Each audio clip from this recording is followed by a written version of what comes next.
Hi. Hi, Kathy. Excited to see everyone. Welcome, welcome. All right, I'm going to let Amir. He's coming.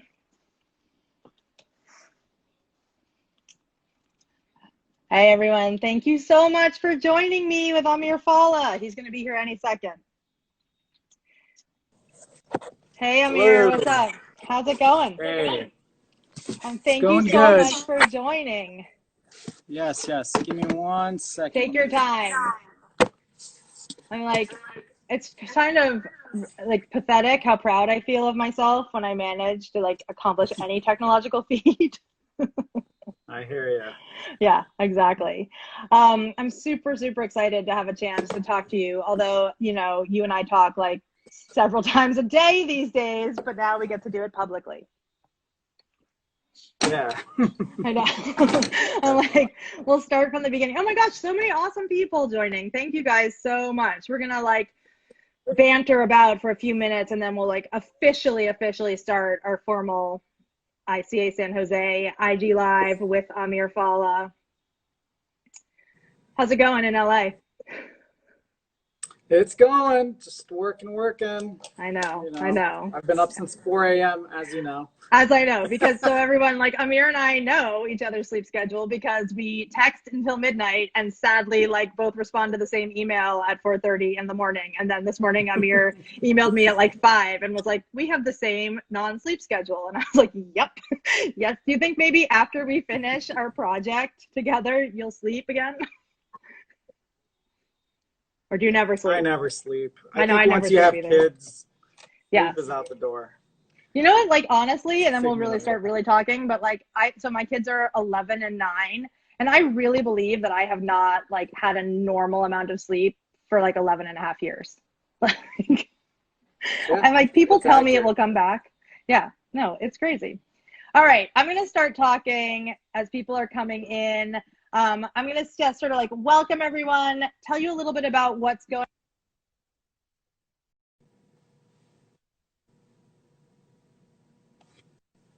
In many ways, you're breaking up a little bit. Officially dropped news. This is I'm breaking up. Yeah. Right. Can you hear me? All right. Because we haven't officially dropped news of the project, really. This is sort of an official announcement of what's coming. So, hi everybody. I am Allie Gass. I am the executive director and chief curator of the ICA San Jose. I have been on the job for about 12 weeks, which is crazy. And I am incredibly excited that we have found a kind of way to take a left turn in the face of COVID and the political crises and the world around us with the ICA, and really say, when I came in, I really said to my staff, to myself, to the ICA community, the ICA is closed. We don't know when we're going to be able to reopen. We want to continue our important legacy of offering artists an opportunity to make new work. We want to do something for the world and give people a chance to see artistic practice. And we want to really articulate our vision to make an institution, the contemporary arts institution, that is deeply in line with our values and that is able to kind of like really respond to what's happening in the world around us. That to me is what's really special about a kind of non-collecting arts institution or Kunsthalle, that we can really say, okay, what's happening in the world around us? How can we turn to artists who often have an amazing ability to point out crises or point to progress or create platforms for us to discuss that? How can we turn to an artist and say, help us navigate this? So we had an idea to turn to the facade of our building. It started as kind of like, oh, what if we had a mural structure? Oh, what if we also use the windows? Let's think about the whole facade, frankly, as a place for site-specific installation. So we started with that idea. And I sort of thought to myself, like, who would be able to do this? Like, who would I really want if I could go to anybody? Like, who would I want to respond to this problem and create work? So I'm now introducing you to artist Amir Fallah, based in LA. I'm not going to do your whole bio, but you guys can Google Amir at amirhfallah.com. Is that right? And also he's got an amazing show that just opened at Shulamit Nazarian in LA, But basically, Amir has had shows around the world in museums and galleries in the United States and abroad. He was in the Sharjah Biennial. He and I met each other, or no, I met your work in Chicago in 2018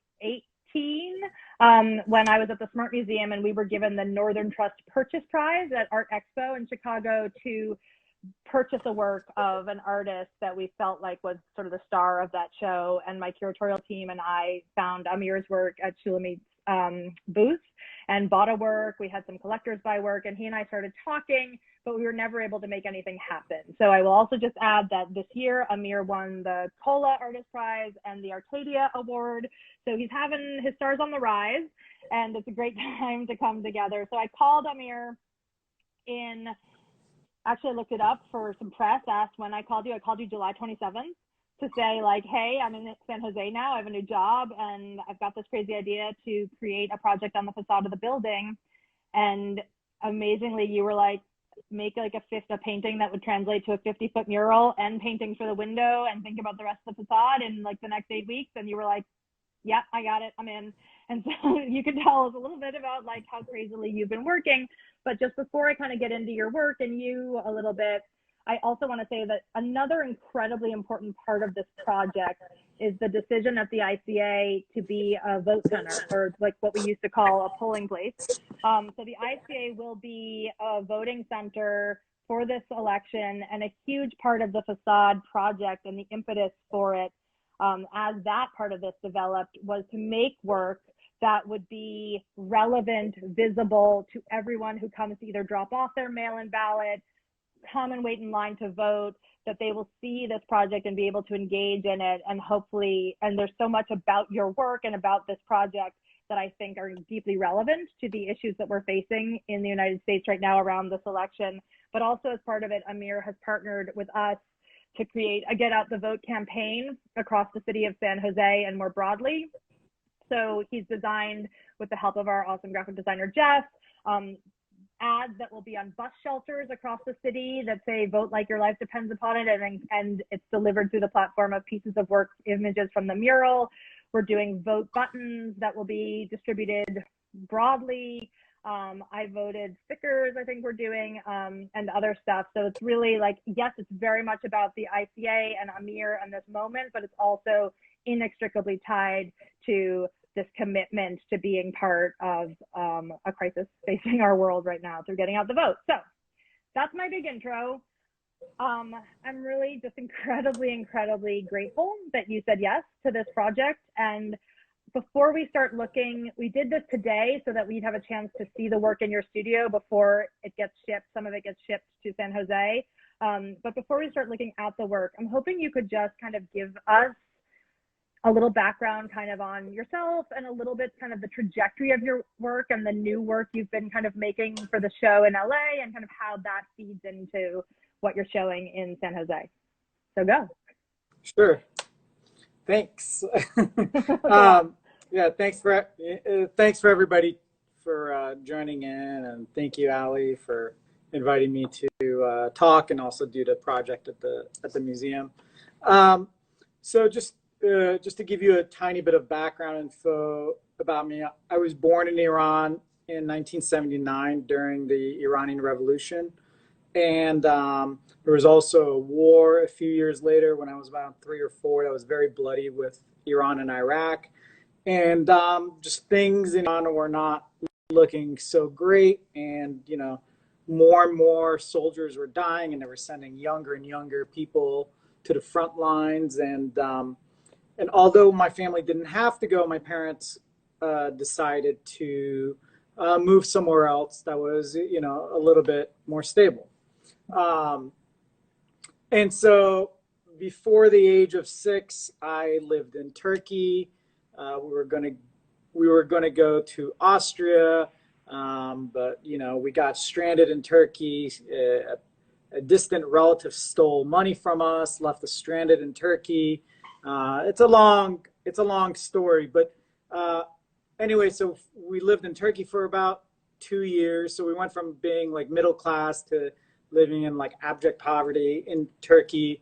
And then eventually we applied status in the US. And after a year and a half of waiting, we came here. So by the time I was 7 years old, I spoke Farsi, Turkish, and then English. And I also lived in Italy in between that at like a little refugee. It wasn't really a refugee camp. It was fairly nice, you know. It was like a refugee hostel. Yeah. You know? No, I mean, I feel like this is a really important part of your heritage, whether it informs you day to day. I feel like these are like universal stories in many ways of many Americans right now. And so like, thank you, like keep going. But that's why I really wanted you to say. I mean, I jokingly call it my immigrant sob story because it's really not that different than most immigrants, you know. Most immigrants that come here out of necessity, and you know, they come here with nothing. So like my parents came with literally $72 and rebuilt their lives from scratch after they were already successful in Iran. So so there's definitely some challenges with that. But anyways, so I've kind of grown up having a very broad worldview, and I got to experience many different cultures as a young kid. And so I started, you know, about 10 years ago, I started making these portraits that was kind of trying to take the history of portraiture and turn it on its head, or breathe new life into it, or expand upon it, or deconstruct it. And I did that by doing this informal interview process. So for every person that I would paint, I would go to their home and we would just have an informal chat. And as we're having a talk about their family, their ancestors, how they ended up where they live, we would have a discussion about the different objects that what I like to call like the debris of life. You know, the debris of life we all have in our house. Yeah. Some of it's precious, some of it's not, but everything has a story. And you know, I would pick up an old quilt off their couch and I'd say, oh, what's this? And then that would lead into a discussion about their grandmother who died of cancer and they were very close with. So it was a way to get to know those people. And so I would take these objects and I would incorporate them into the painting, and I would always conceal the person's physical likeness. So I wouldn't show their face, their skin color. I would use kind of this arbitrary yellowish orange skin color, or I would paint them in kind of this transparent outline of their body. Yeah. And so they would be veiled. And a lot of people thought the veiling had something to do with like Islam or like Middle Eastern, veiling. And it didn't, but I obviously see that connection and I don't deny that, but it was just like, it was a means to end. How do you conceal someone's identity? You cover their face, right? Actually, that's super interesting, because I feel like, in the United States, it's hard to see that kind of veiled figure without that kind of visual image that we get through media about Islamic culture. But also, I've never actually really heard you say sort of so clearly how much that wasn't about that for you, but was much more a strategy for concealing. And this like one last thing I want to say is it's such an amazing traditional part of portraiture. Like if you think back to like people being painted with the things they brought that would like signify their status or their identity. So it's a really interesting reinvention of a traditional medium. Right. Yeah. So, it's interesting because in a lot of Eastern art, the figure isn't as prominent as it is, there's figures in Persian miniatures and things like that, but there's a much broader history of like abstraction and also geometric patterning and ornamentation, where in more European art you have those things, but really the figure is always at the center. So I did that for a while, and that's an ongoing body of work that I'm still doing. But about 2 years ago, I was reading my son, who's 5 now, so he was about 3 back then. I was reading him children's stories, and I was always very interested in the illustrations in the books. They were really beautiful and interesting. But then I also realized that the books were a way that we teach our kids our values and our belief systems. So it's a way that we teach them how to be a good person. We teach them empathy and all the wonderful things that it seems like we're lacking in America today. But we all try to do that, you know, regardless of like your religion or your, you know, political beliefs. Like everybody wants their kid to be a good person.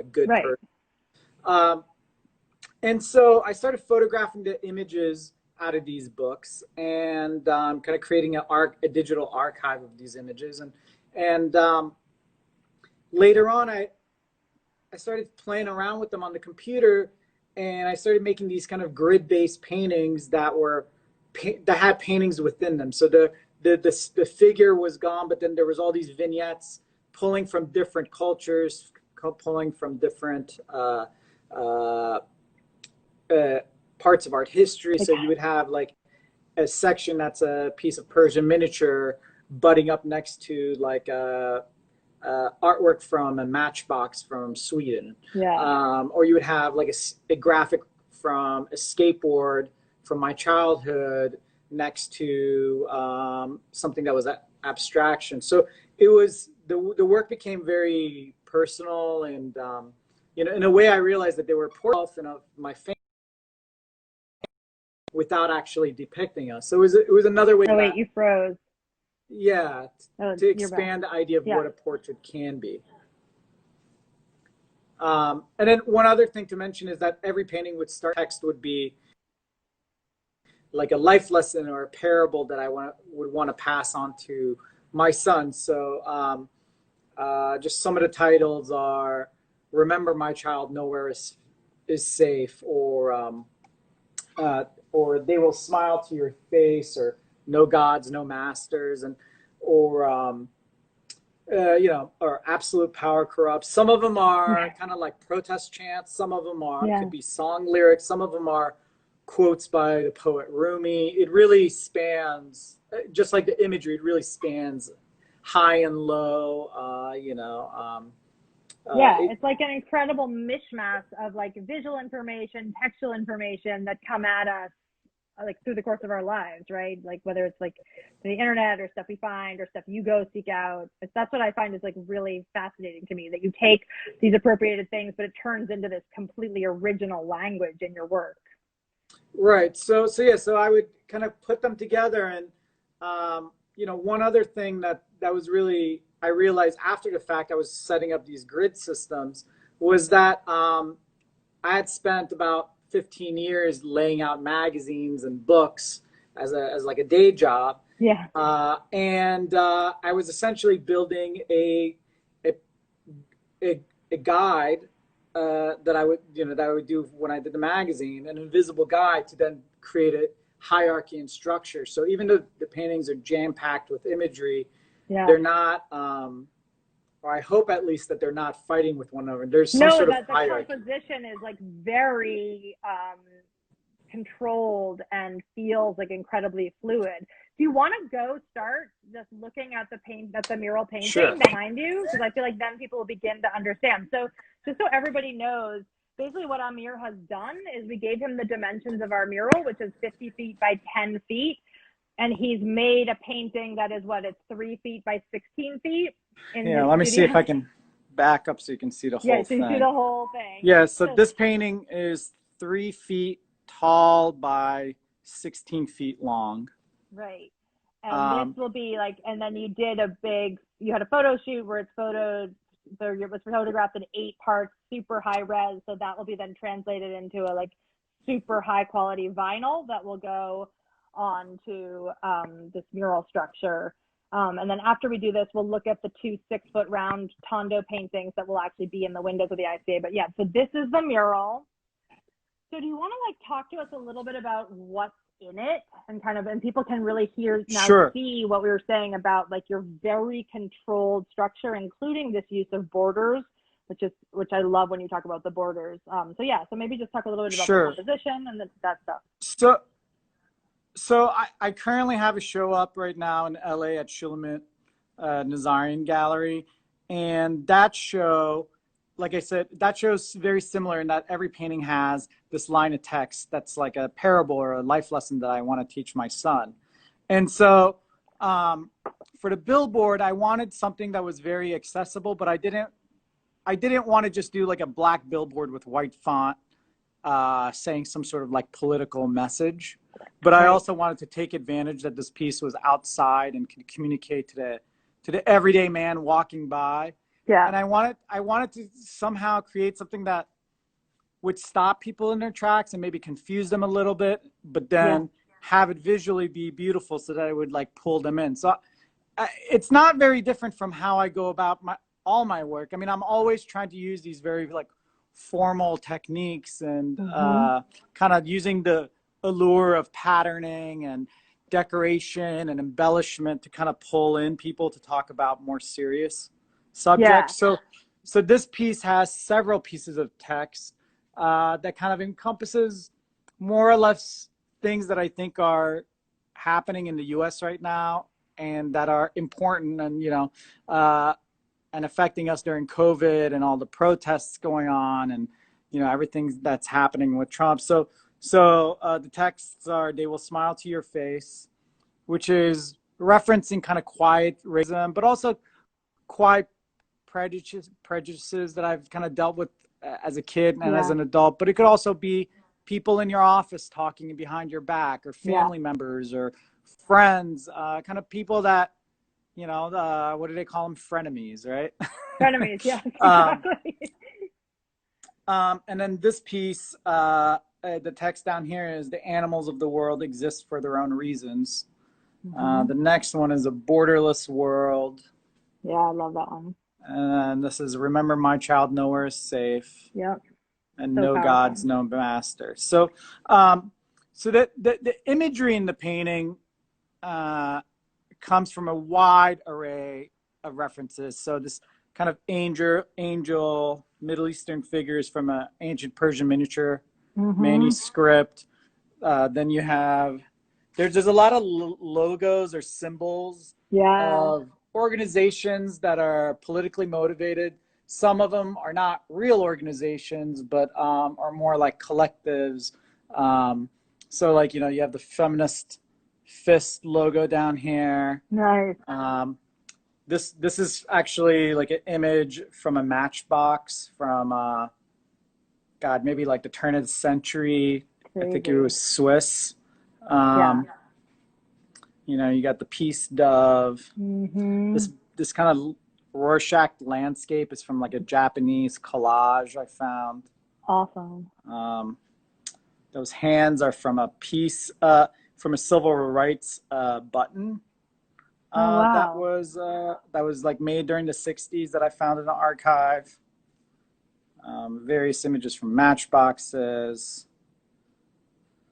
A logo that's used quite a bit by animal rights organizations. So it's really touching on, a lot of things from, issues with, how we ended up with this whole COVID mess, dealing with like how we treat other animals, all the issues around the border and the ICE detention centers. And then also just in general, when I made all this work, the work I made at Shulamits was actually all made and conceived before the lockdown. But I was already feeling that, this piece of text that says, "Remember my child, nowhere is safe." That's truly how I felt. And then once COVID hit, I was like, wow, to me, it feels more real than ever. There's nowhere to go. You can't escape. You can't leave America. Yeah. No, you're absolutely right. And in LA, there's fire. So there's now you can't even go outside to walk. We got a lot of fires and can't go outside here. And like, by the way, the sky turned essentially that color last week. So it's like incredibly, like the stuff that is starting to signify in totally different ways, given the context of the world around us. Will you talk a little bit about the borders and go in a little close maybe to some of those like really ornate borders? Because that's a constant through line from your work, even from the kind of veiled figures up until now. And I've sort of, and I think this is like the risk we have, right, when we start talking about people's heritage, but like I always sort of think about the border patterns of Persian miniatures, of course. Oh my God. Also, I want everyone to see this text because the paintwork is really amazing. Text kind of looks like it's like woven or needlepoint. And that's also why like seeing art in person is so much different, and the high res will get to this, but It's not just these sort of bands of color wash. It's very much this like painstaking, clearly handcrafted approach to putting paint on canvas. And, you know, of course, that's our risk in reproducing, but we're working really carefully to get that visible, like all the kind of nuances of the paint application there. But what I was going to say about borders is, like, I always think sort of about that, or even the tradition of illuminated manuscript painting. And then obviously the kind of gridded structure, which frankly speaks to American post-war minimalist abstraction as well. But you were talking to me yesterday a little bit about also the symbolism of the border socially and politically. So would you talk about kind of like all those reference points and this idea of maybe the preconception that it's largely to do with Persian miniatures, when of course that's just such a tangential part of your own history? Say Sure. stuff about borders like you did before. So I initially started incorporating borders going around the edges of my paintings, maybe like 10, maybe even 12 years ago. Yeah. And initially they were a reference to Persian miniature paintings where the ornate borders around them were supposed to be windows into another story or into what the image was depicting, which I thought was very, like, what a fantastic idea that, you know, an image you could literally jump into. And I thought it was interesting because in Western painting, you know, in art school, they talk so much about specifically like narrative painting being these portals or windows into what's happening. And maybe there's a figure that's interacting with another figure outside of the picture plane that you don't even see. And in your mind, you're supposed to complete the picture. So I like that these two very different modes of art making from different eras were kind of talking about borders or the edge of a painting in the same way. So I started confirming the edge of the painting by painting these kind of decorative borders around them. But as I started doing them, I also started getting very bored of just having neat borders wrapping around just the edges and framing them. And I started breaking up the borders. And as I started breaking up the borders more, I realized that they started referencing minimalism, and, you know, like everything from like Salt Lewitt, painters like that, which I thought was an interesting twisted idea. So I started embracing that. And so now they kind of function as, you know, they almost function as kind of visual roadmaps that weave in and out of the painting. So for instance, I don't know if you can see my finger. There we go. This is very flat and graphic, where this other border casts a shadow that gives a depth and kind of has a trompe-l'oeil effect. And I like the idea of mixing, just like I'm mixing high and low, like historical imagery. I like the idea of one border referencing illustration and graphic design, and then the other one referencing more like traditional, you know, a Renaissance painting where there's like shadows and trying to create illusionistic depth. No, it's an incredible but also, like, parallel between like a story. Keep going. But borders are also interesting because, you know, they're these invisible, like borders in a tradition, like borders of like land or country. They're like these invisible lines that are constantly being redrawn. And, you know, like the fact that, you know, countries were buying other pieces of other countries and appropriating them. And, you know, like even in the Middle East, you have all these disputes over land. They're fictional, you know, it's not like you go to a border, there might be a fence there, but there's nothing land-wise really that says like,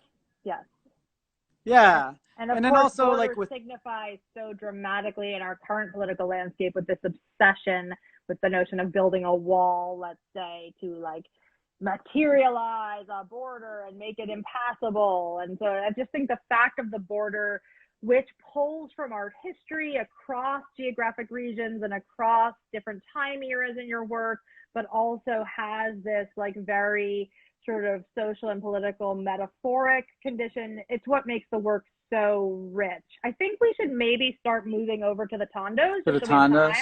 And like, while you do that, I was just going to say, like, one of the things that I love about this project is that, of course, it's deeply political. You can kind of pull from it to talk about so many important things, but it's not hitting anyone over the head. And it's also not going to be it's not going to lose its relevance, like once the election passes, for example, right? This is a universal project in many ways. So that's quite powerful. Okay, here are the tondos. They are 6-foot rounds that will be installed in the windows of the ICA. And we can talk a little bit as you talk about kind of how they're going to be installed, because this is something new. But why don't you just go in and talk us through them, because they're just extraordinary visually. Thanks. So these these tondos are part of another body of work that I've been making called Atlas. That obviously the round shape kind of references a globe or an atlas or the earth, and all along the edge of the paintings there is this entanglement and chaotic mesh of plant life. Yeah. And as you get closer, you start realize some of the painting elements are collaged on. Some of them are painted directly onto canvas. They're painted in different ways. Some of them are cartoony. Some of them are abstract. Some of them are rendered representationally. And then some of them, like for instance with this is an actual photograph of a flower. Wow. Hold on, I'm trying to find where this, where's my finger? Yeah. Where this is actually a photograph of a Dutch painting from the 1600s, from the Golden Age, that I've scanned and printed on archival paper and then collaged on. And then this leaf right here is kind of like Martha Stewart style sponge painted. So there's a lot of different ways of painting the plant life. And for me, sponge painted. I love that.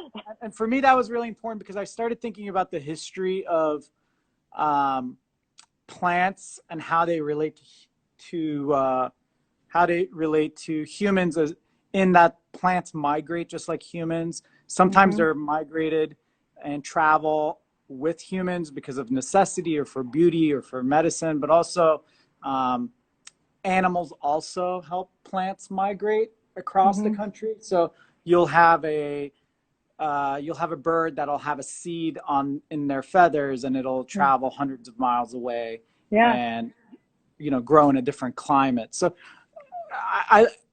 I like that idea of that plants can be a stand-in for people. And so all of these tondos, they have these voids in the center, which are really meant for the viewer to kind of project themselves into it. It's almost like they kind of function as a frame. Yep.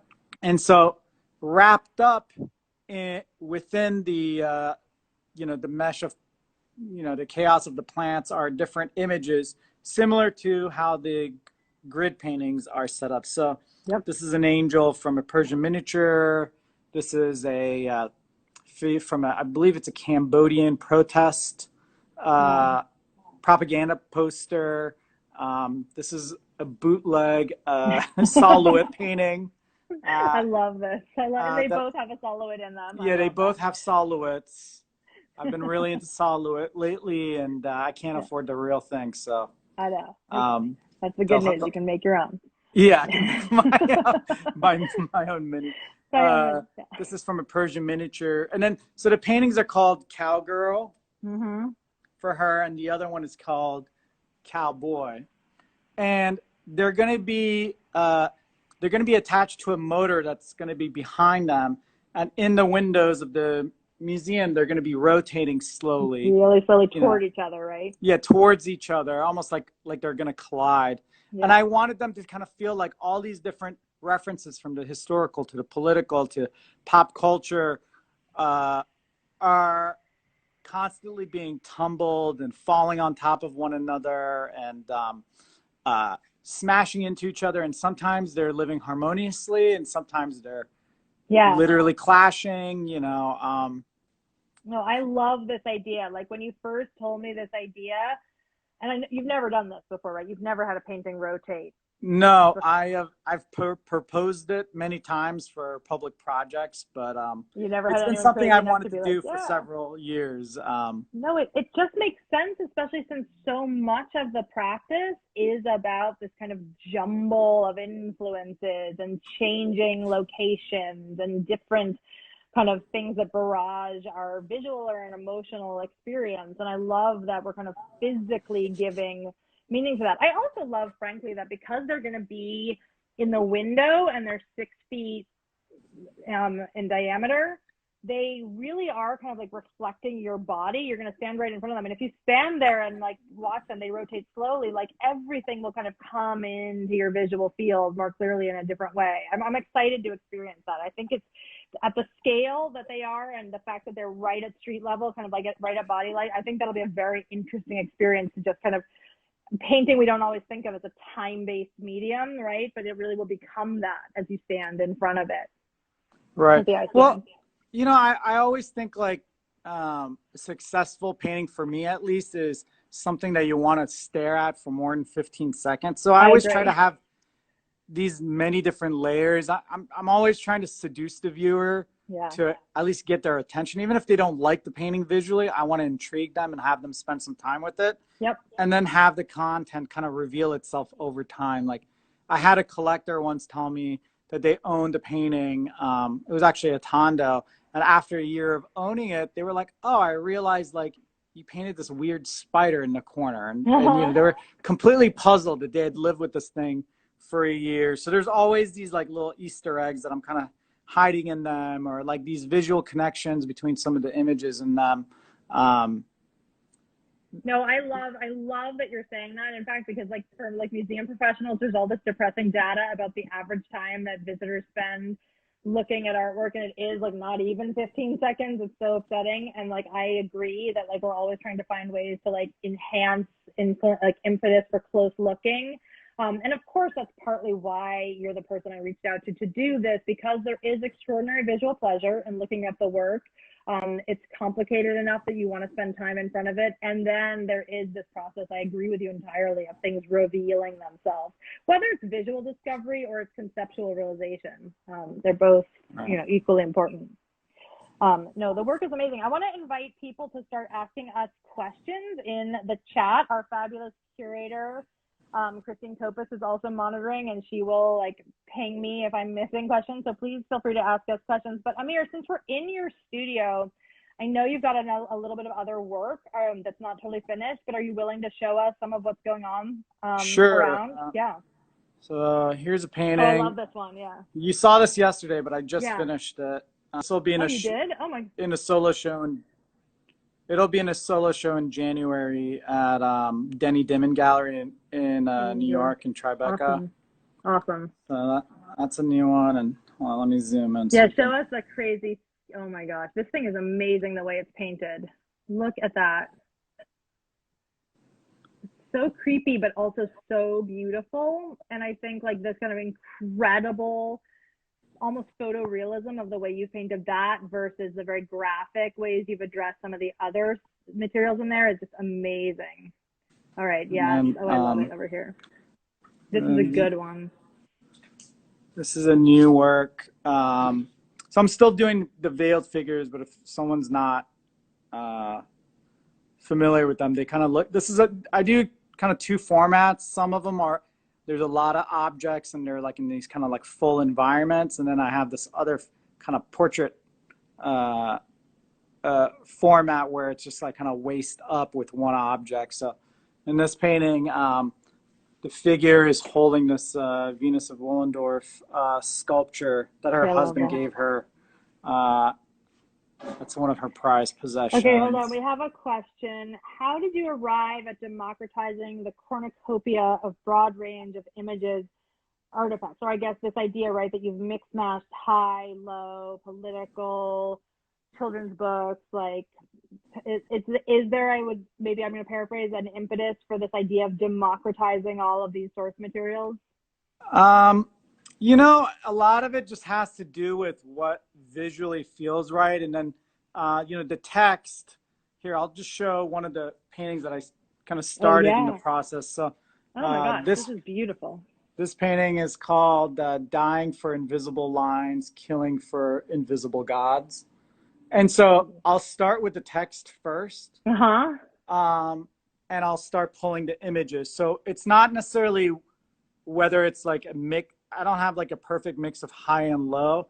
it's more like what makes sense around the theme of the painting. So like the theme would be whatever the text says. So I like this idea of this, like for instance, in this, I wanted this woman is from some sort of like ad from, you know, early 20s or 30s. And I don't even know what the ad was for, but I like this idea of this figure holding this gigantic key.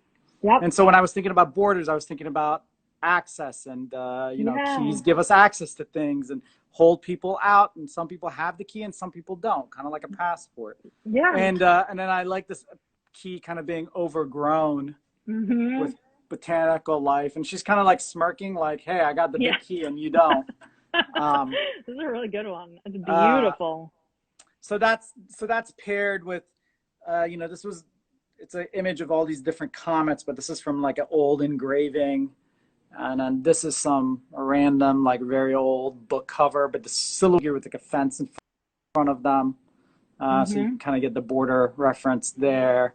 And then this is like an old skateboard graphic from a skateboard I used to have. But it's kind of this like menacing figure with holding the planet Earth, and he's about to nuke it with this bomb. So to me, I'll find all these images and they just make sense together, and I'll start pairing them together. And so the hierarchy, it's very intuitive. Like the way I make the paintings on the computer is extremely intuitive, and then the way I paint sometimes is intuitive, but I kind of know what the image is going to look like. But the really fun part for me is actually laying them out. Like this is from one of my kids' storybooks, but it kind of looks like my wife when she was a little kid, like a little redhead. And you know, and she's like investigating nature and life, and you know, so yeah, so their references are really broad, but the hierarchy is usually just intuitive. So you start with you start on the computer, kind of like compiling reference images, and then you sort of lay it out before you start painting, right? Yeah, the whole painting is kind of it's a collage. You know, I just use the computer because it's faster. So I collage it. So this is a painting in process, so you can kind of see some of the beginnings. So you know, it's gonna have this cobra here, which hasn't been painted yet. You know, and then the background is kind of this like bootleg Bauhaus, you know, poster graphic.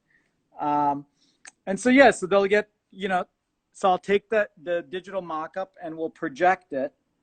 And you know, a lot of times people are like, oh, you projected, that's like cheating.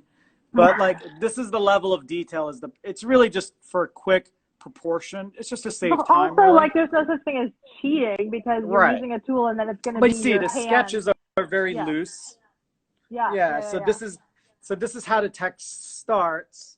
Oh, and then you like, aside from the mural where you've made it like in the language of public art visible from the street, the text gets sort of morphed into the text gets finished like this. So it starts very simple and then it just gets denser and we just add more patterns. And it becomes almost illegible, but like the sort of details in the tondos, as you stand before it, you begin to discern it with your eye. So Kathy just commented, and I think it's a perfect comment and maybe even a transition for us to wrap up, that she likes the juxtaposition of the beautiful and the disturbing, which I also really love, and it's a great thing to point out. So thank you, Kathy. But I think that's important, right? Because there's beautiful work. It's visually just delightful, delicious, but there's a lot of sort of like ugliness in it. And frankly, like this is sort of the way I think about a political artwork on the front of a voting center right now, right? That like, it's beautiful. The craft is extraordinary. Like you can paint like nobody's business. And the color's amazing, but there's some stuff that you're pointing out here that is sort of deeply disturbing about what the world is around us. Because it's hard to not feel like the world is deeply disturbing right now. So just like a little bit as we wrap up, would you just sort of like comment a little bit on sort of like just the fact of, yes, it being public art, but now this transition that's become such a significant part of the project to it being on a vote center and at least for the first part of its time at the ICA being involved with this kind of get out the vote campaign, like to some extent, like how does that factor into your practice or thinking about this project? Well, you know, when you told me that the mural was going to be up on a polling place, I was like, perfect. Is that legal? Yeah, we were all like, is this legal? But you know, I mean that, you know, a lot of times, you know, even making work, you know, I don't think of my work as political art. Right. It's definitely tackling some social issues, but like when I had my studio at home, my gardener would like stick his head into my studio and be like, "Wow, I love the colors," you know. Yeah. So I like that it can hit on multiple Yeah. levels. But I think just having, especially with like the mural with the text being like more legible, Yeah. I like the idea of somebody go as they're about to walk in, maybe seeing a text that says, "Remember, my child, nowhere is safe." And it's not going to sway their vote this way or that way, but maybe it just stops them for a second and makes them pause and think. And even if they're confused by it, it's okay. But I like the idea of them like just taking a breath before they go and do this very important thing, because, you know, in America, we really take voting for granted. But, you know, people, you know, there's countries, including the one that I come from, where your vote really doesn't matter. There's a vote, but then there's another religious leader that, you know, the president's essentially a pawn, and that happens all over the place. And and so voting's it's very important to me. The second I got a chance to vote, I did, and the older I get more involved. And I think it's extremely important. So I was thrilled. Yeah, that's really, really awesome. Oh, and we should also promote your talk that you're doing on September 22nd for Artists for Democracy, right? Yeah, so I'm doing a talk with Artists for Democracy, and it's specifically geared towards college students, and mostly art college students. And, you know, I remember I was 18, 19, 20. You know, I voted, but I really wasn't that politically active. And I think so the way they're doing it is you know, it's about like an hour-long talk, and half the time we're talking about our own practice, and they got some amazing artists to do it along myself. But then we're also talking about why voting matters to us, and why it's important, and how it can impact you, whether you're an artist or whether you're an accountant or working at a fast food place. You know, it has, you know, like for instance, I have a kid who is fortunate enough to have both grandmothers still alive. And before Trump was voted in, they were coming to visiting us. So I saw them only a few years before I had my son. But since we've had him, you know, they're going to die without seeing their great grandson. How fortunate is someone to have a great grandkid, and then they can't even meet them, you know? I barely had grandfathers. They both died at a young age. And, you know, how you vote determines things like that, you know? Or I got held illegally at the airport after the travel ban, and I'm a U.S. citizen. I grew up here. This is the stuff we need to make sure people are thinking about as they're voting. And of course, again, it's not just your tax break. It's not your tax break. Exactly. It's like not just the stock market. I know. And like, that's the story that I really hope we're also telling. And, you know, we're having a funny moment where we want to make sure, because we're using your painting for the get out the vote ads, again, they have to be sort of like not overtly political. So it'll be really interesting to see how people respond to the text from the painting. Anyway, all right. Is there anything else we should talk about, do you think, as we wrap up? No, I'm good. All right, so everybody watch this space. Amir's project, the very first of what I hope will be an ongoing ICA facade project, launches in October. We will be posting about progress. You know, come see it and look for our Get Out the Vote campaign around the city and broadly. And we're super, super proud that you're doing this with us. So thank you. Thank you so much. All right. Yeah, my pleasure. Thanks. Bye, everybody. Take care. Bye. Talk to you later. Bye.